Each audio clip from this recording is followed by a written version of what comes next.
दोस्तों, अक्सर सुना होगा कि बेटा पढ़ लिख कर कलेक्टर बनो, लेकिन आखिर कलेक्टर होता कौन है और कलेक्टर बनने के लिए क्या क्या करना पड़ता है?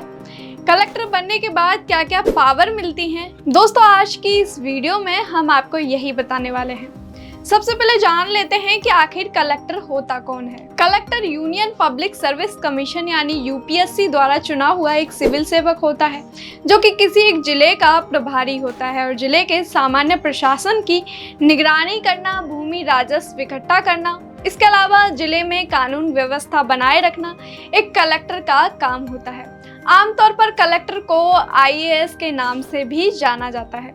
अब जान लेते हैं कि कलेक्टर बनने के लिए क्या करना पड़ता है। दोस्तों, अगर आपने 12वीं पास कर ली है तो आपको सबसे पहले किसी भी स्ट्रीम से ग्रेजुएशन करनी होगी। अगर आप ग्रेजुएशन कर लेते हैं तो आप यूपीएससी एग्ज़ाम को देने के लिए एलिजिबल हो जाते हैं।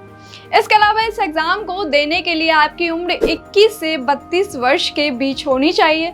साथ ही रिजर्व कैटेगरी के कैंडिडेट्स को 3 से 5 साल तक की छूट भी दी जाती है। यूपीएससी हर साल सिविल सर्विसेज एग्जाम कंडक्ट कराती है, जिसमें लगभग 9 से 10 लाख लोग भाग लेते हैं और लगभग 1000 ही पास हो पाते हैं। यूपीएससी एक बहुत बड़ा एग्जाम है जिसके लिए कैंडिडेट्स को बहुत धैर्य रखने की ज़रूरत होती है।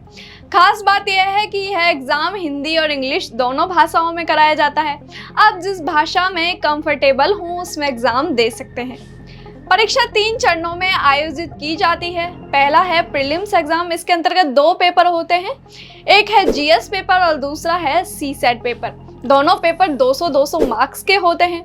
ध्यान देने वाली बात यह है कि सीसेट पेपर सिर्फ क्वालिफाइंग नेचर का होता है, इसके मार्क्स फाइनल में नहीं जोड़े जाते, जबकि जीएस के मार्क्स फाइनल में काउंट होते हैं। दूसरा है मेंस एग्जाम, इसमें 9 पेपर होते हैं, जिसमें भाषा के 2, एक ऐसे 4 जीएस के पेपर और 2 ऑप्शनल पेपर होते हैं। कोई पेपर 300 मार्क्स का होता है तो कोई 250 मार्क्स का होता है। इसके बाद इंटरव्यू होता है जो कि 275 मार्क्स का होता है। इंटरव्यू को पास कर लेने के बाद कैंडिडेट्स को ट्रेनिंग के लिए जाना होता है। इसके बाद कैंडिडेट को एसडीएम या सब कलेक्टर की पोस्ट मिलती है। इसके बाद प्रमोशन होकर एसडीएम से एडीएम और फिर प्रमोशन के बाद डीएम या डीसी बना दिया जाता है। दोस्तों, यह सफर जितना लंबा होता है उतना कठिन भी इस एग्जाम को माना जाता है। साथ ही यूपीएससी क्रैक करने वाले कैंडिडेट्स का रेशियो भी काफ़ी कम होता है। इस एग्ज़ाम में सफलता उन्हीं को मिलती है जो लगातार मेहनत जारी रखते हैं और अंत तक मैदान में डटे रहते हैं। आपका धैर्य और लगन ही आपको कलेक्टर बना सकती है। तो यह था हमारा आज का वीडियो। अगर आपको वीडियो पसंद आया हो तो इसे लाइक करें, साथ ही चैनल को सब्सक्राइब करना ना भूलें। फिर मिलते हैं एक नए वीडियो, एक नए विषय के साथ। वीडियो को अंत तक देखने के लिए आपका धन्यवाद।